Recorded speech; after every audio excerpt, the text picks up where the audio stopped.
আমরা নিজের চোখে নিজের বড় মনে করি, এরকম ডাকাইত আছে না নাই? নিজেরাই নিজে মনে করে কত বড় সাহেব, লাট সাহেব। মান তাওয়াদা তারাফা, এটা হচ্ছে সুন্নাতুল্লাহি ফিল আরদ। মান তাওয়াদা তারাফা, যে নিচে নেমে থাকতে চায় আল্লাহ ওরা টেনে উপরে উঠায়, আর যে খালি উঠতে চায়, হিংসা করে অহংকার করে উপরে ঠেলতে চায়, ওরা নিচে নামায় দেয় কে? সাইয়েদনা আদমকে আল্লাহ বললেন, আদম সাল্লিমা আলা উলাইকান নাফার লাম্মা খালাকাল্লাহু আদামা ওয়া কানা তুলহু 60 যিরাআন। নিচে নেমে গেলে যে উপরে ওঠে, আর উপরে উঠতে চাইলে যে নিচে নামে। উদাহরণ দেখেন, আদম আলাইহিস সালামকে তৈরির পর আল্লাহ বললেন, আদম সাল্লিমা আলা উলাইকান নাফার, এই ফেরেশতাদের সালাম দাও। কি দাও? সালাম দাও। কোনো প্রশ্ন নাই, আল্লাহ সালাম দিব কেন? ফেরেশতারা আমারে দিব না কেন? আমি আগে দিব কেন? কথা আছে কোনো? যেই সালাম দিলেন, সালাম দেওয়ার সাথে সাথে ওনার মর্যাদা বাড়িয়ে দিল কে? এত মর্যাদা বাড়ালেন যে নূরের ফেরেশতারা মাটির আদমকে সেজদা দিতে বাধ্য হয়েছে। চিৎকার করে বলেন ঠিক কিনা? তুমি মাটির আদমকে প্রথম সৃষ্টি করিয়া ঘোষণা করিয়া দিলে শ্রেষ্ঠ বলিয়া, তাই তো নূরের ফেরেশতা করে আদমকে সেজদা। সবার চেয়ে সম্মান দিলে মাটির আদমকে। আল্লাহু আল্লাহু পড়েন, আল্লাহু আল্লাহু তুমি জাল্লে জালালুহু, শেষ করা তো যায় না গে তোমার গুণগান। আল্লাহু আল্লাহু, সুবহানাল্লাহ পড়েন।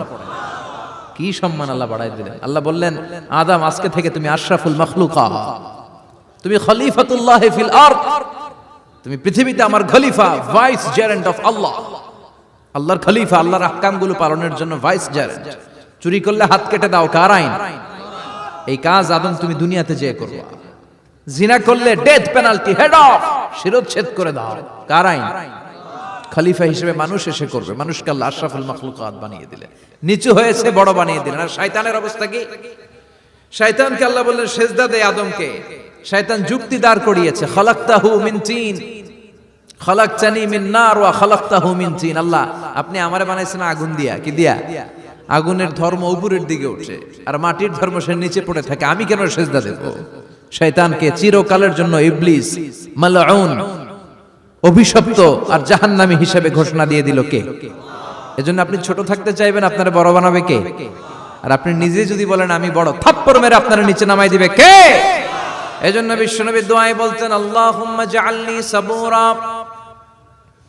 ওয়াজআলনি শাকুরা ওয়াজআলনি ফি আইনি সাগীরা ওয়া ফি আ'য়ুনিন নাসি কাবীরা। ও আল্লাহ, আপনি আমারে ধৈর্যশীল বানান, আপনি আমারে শুকরগুজার বান্দা বানান, আমার চোখে আমারে আপনি ছোট বানান, মানুষের চোখে আপনি আমারে বড় বানান। সুবহানাল্লাহ পড়েন। এজন্য সবসময় শুকরগুজার থাকার চেষ্টা করতে হবে। রাজি আছেন তো? যে কোনো মুহূর্তে, যে কোনো পরিস্থিতিতে আমরা শুকরিয়া করব কার? চিল্লায় বলেন কার? আমরা যেন বেশি বেশি আল্লাহ তাআলার শুকরিয়া আদায় করতে পারি। আল্লাহ তুমি তৌফিক দাও। সবাই পড়ি আমিন। উত্তর চান্দোলা হিলফুল ফুজুল ইসলামী সংগঠনের উদ্যোগে আজকের এই তাফসীরুল কোরআনের প্রোগ্রাম। হিলফুল ফুজুল নামটা আমার বড্ড প্রিয়। বিশ্বনবী যখন 15 কিংবা 20 বয়স, কোন বর্ণনায় এসেছে 15, কোন বর্ণনায় 20, তখন তিনি একটা ছাত্র সংগঠন করেছিলেন, ইয়াং স্টারদের একটা অর্গানাইজেশন করেছিলেন। ওটার নাম তিনি দিয়েছিলেন হালাফুল ফুদুল। হালাফুল ফুদুল, ওইটারই আমরা বাংলায় কি বলি? হিলফুল ফুজুল। হালাফ মানে শপথ, oath, we take an oath in the name of Allah. আল্লাহর নামে শপথ নেয়ারে বলে হালাফ। আর ফাদিলা, ফাদলুন, এগুলোর প্লুরাল হচ্ছে ফুদুল। ফুদুল মানে ভালো কাজ। ভালো ভালো কাজের উপর বিশ্বনবী যুবকদেরকে একত্রিত করলেন যে মক্কা শহরে কোনো টেন্ডারবাজি চলবে না, কোনো চাঁদাবাজি চলবে না, দুর্বলের উপর সবলের অত্যাচার চলবে না, জালিমের জুলুম চলবে না, হত্যা চলবে না, ধর্ষণ চলবে না, রাহাজানি চলবে না। মক্কা শহরটারে শান্তির শহর বানাতে হবে। যুবকরা এই দায়িত্ব কাঁধে নিয়েছে। কারা? মুরব্বীরা না, যুবকরা। যুবকদের আছে প্রাণ ঢালা উচ্ছ্বাস, অনেক শক্তি। এজন্য যুবকদেরকে ভালো কাজে আসতে হবে। যুবকরা চাইলে এই দেশের চেহারা পাল্টে দিতে পারে। এদেশে যুবক ভোটার আছে কয়জন জানেন? নতুন করে যুবক ভোটার হয়েছে 2 কোটি। কয় কোটি? 2 কোটি না? Can you imagine that? কল্পনা করতে পারেন? They can change Bangladesh, they can change the face of Bangladesh. তারা 56,000 বর্গ মাইলের এই বাংলাদেশের চেহারা পাল্টে দিতে পারে। তাদের অনেক শক্তি। এই জন্য যুবকদের এই শক্তি কাজে লাগাতে হবে। ফেন্সিডিল, গাঁজা, ইয়াবা, হিন্দি সিনেমা এগুলোর পিছনে দৌড়ানো যাবে, পর্নোগ্রাফির পিছনে ছোটা যাবে। যুবক বয়সে ভয় করতে হবে কারে? চিল্লায় বলেন কাকে? আল্লাহ আমার যুবক ভাইদেরকে তুমি তৌফিক দাও।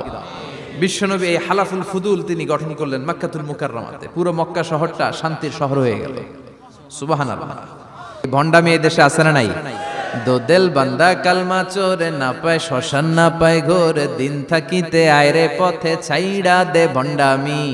ভণ্ডামি ভণ্ডামি ভণ্ডামি, ছাইড়া দে ভণ্ডামি। আছে না নাই? নামাজ কালাম পড়ে না, ইবলিশ শয়তানের নানা। আছে না? নামাজ নাই, রোজা নাই, নাচানাচি, নাচ গান, গোসল করে না, সারা বছরে করে একবার, ওই গোসলের পানি মুরিদরা খেয়ে ফেলায়। আছে না নাই? নামাজ রোজা করে না, ইবলিশ শয়তানের নানা, ধর্মের একখান খুঁটি ধইরা কয়দিন করবা হয়রানি।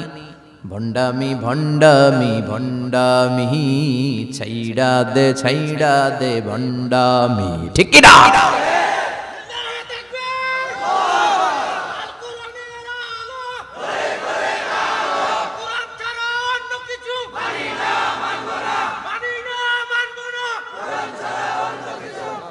তো এই ভণ্ড পীর ও পীর, আমার নানা ভাইও পীর। কথা কন, পীরে পীরে পার্থক্য আছে না নাই? পীরে পীরে পার্থক্য আছে। এজন্য পীর চিন্তা হবে। এদেশে এই পাক ভারতে ইসলাম প্রচারে ওলিয়া উলিয়াদের, পীর মাশায়েখদের অবদানের কোনো শেষ নাই। কিন্তু চিন্তা হবে, কষ্টি পাথর দিয়ে যাচাই করে নিতে হবে। কারণ এই পীরের আদলে অনেক ভণ্ড এই বাংলার জমিন আছে না নাই? এই ভণ্ডদের সাথে আমাদের কোনো সম্পর্ক নাই। ওনার দরবারে আলোচনা হয়, সাইয়্যিদ কামালউদ্দিন জাফরি সাহেব যায়, আমরা যাই, দেশ বরেণ্য ওলামায়ে কেরামরা যায়, যারা হকের কথা বলে, যারা কোরআন সুন্নাহর আলোকে বলে, কোনো ভণ্ডামি নাই। যাবেন, প্রতি বছর যাবেন। আল্লাহ ডেকে বলে, গোলাম আমি হলাম গাফিরুয যামব কাবিলুত তাওব। আমার কাজ হলো ক্ষমা করা, আমার কাজ হলো তওবা কবুল করা। শয়তানের কাজ হলো ওয়াসওয়াসা দেওয়া, আমাদেরকে ভুল পথে নিয়ে যাওয়া। আর আমাদের কাজ হলো ভুল করে ফেলা, আল্লাহর কাজ হলো ভুলগুলো মাফ করে দেয়া। আল্লাহ ডেকে বলে, গোলাম তোরা যদি ভুল না করতি, তোরা যদি পাপ না করতি, তোরা যদি অন্যায় না করতি, তোদেরকে ধ্বংস করে দিয়ে এমন একটা জাতি আমি এই দুনিয়ার বুকে তৈরি করতাম, যারা সকালবেলা ভুল করে দুপুরে মাফ চাইতো, দুপুরে ভুল করে রাত্রে মাফ চাইতো, আজকে ভুল করে আগামীকাল মাফ চাইতো। আর আমি আল্লাহ গুনাহগুলো তাদের সব ক্ষমা করে দিতাম। ক্ষমা করে দিতে আল্লাহর বড্ড ভালো লাগে। বান্দা আল্লাহর কাছে বারবার চাক, চোখের পানি ছাড়ুক, এটা আল্লাহ পছন্দ করে। চোখের পানির যে কত পাওয়ার আপনি কল্পনাই করতে পারবেন না।